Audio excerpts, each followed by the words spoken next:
আজকে আমি বানাতে যাচ্ছি হলো বাচ্চাদের পছন্দের একটা রেসিপি, যেটার নাম হলো চিজ রাইস বল। এই রেসিপিটা কিভাবে বানাচ্ছি তাহলে চলুন দেখে নেওয়া যাক। রাতের ভাত থেকে গেলে আমরা সবাই ভাবি যে কি করব, তাহলে চলুন এই রেসিপিটাকেই বানিয়ে নেওয়া যাক। আপনারা দেখেছেনই আমি ভাত নিয়েছি, তারপর নিয়েছি সুজি, নিয়েছি হলো ময়দা আর চিড়া। সব কিছুই এবার গ্রাইন্ড করে নেব। প্রথমে চিড়া আর সুজিটাকে গ্রাইন্ড করব, তারপর এর মধ্যে ভাত দিয়ে একটুখানি গ্রাইন্ড করে নেব।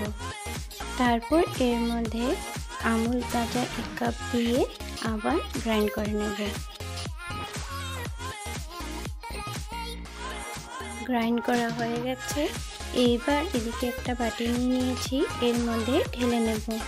তারপর দিয়ে দিচ্ছি এর মধ্যে স্বাদ মতন নুন। এইবার দিয়ে দিচ্ছি এর মধ্যে 2 চামচ ইস্ট। তারপর দিয়ে দিলাম এর মধ্যে ময়দাটাকে দিয়ে ভালো করে মেখে নেব। মাখা হয়ে গেছে। এইবার এর উপরে সাদা তেল দিয়ে 1 ঘন্টার জন্য রেস্টে রেখে দেব। এইখানে নিয়ে নিলাম চিকেন স্টিক, এগুলোকে গ্রেট করে নেব। গ্রেট করা হয়ে গেছে। এদিকে চুলাতে কড়াই বসিয়ে দিয়েছি, দিয়ে দিলাম সাদা তেল।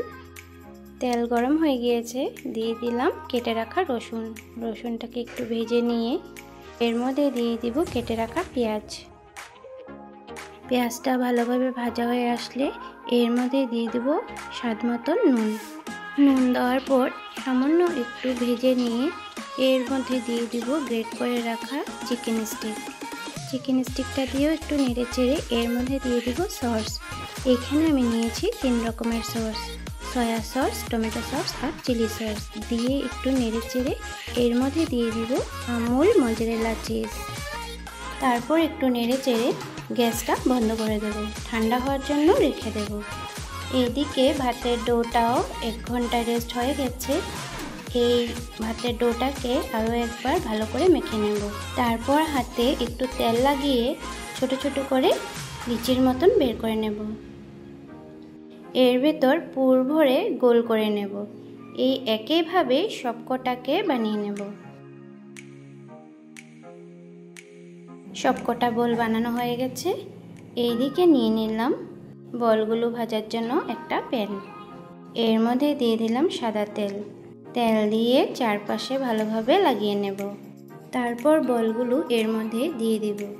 দেওয়া হয়ে যাওয়ার পর ঢাকা দিয়ে দিব। 1 মিনিট পর ঢাকাটা তুলে নিয়ে উল্টে পাল্টে কিছু সময় ভেজে নেব। তারপর আবার ঢেকে দেব। ঢেকে নিয়ে এইভাবে উল্টে পাল্টে নিলেই রেডি আমাদের আজকের রেসিপি। আজকে আমার কিডস ফেভারিট চিজ রাইস বলের রেসিপি রেডি। এই রেসিপিটা দেখে আপনাদের কেমন লেগেছে কমেন্টে জানাবেন, আর ভালো লাগলে একটা লাইক অবশ্যই করবেন।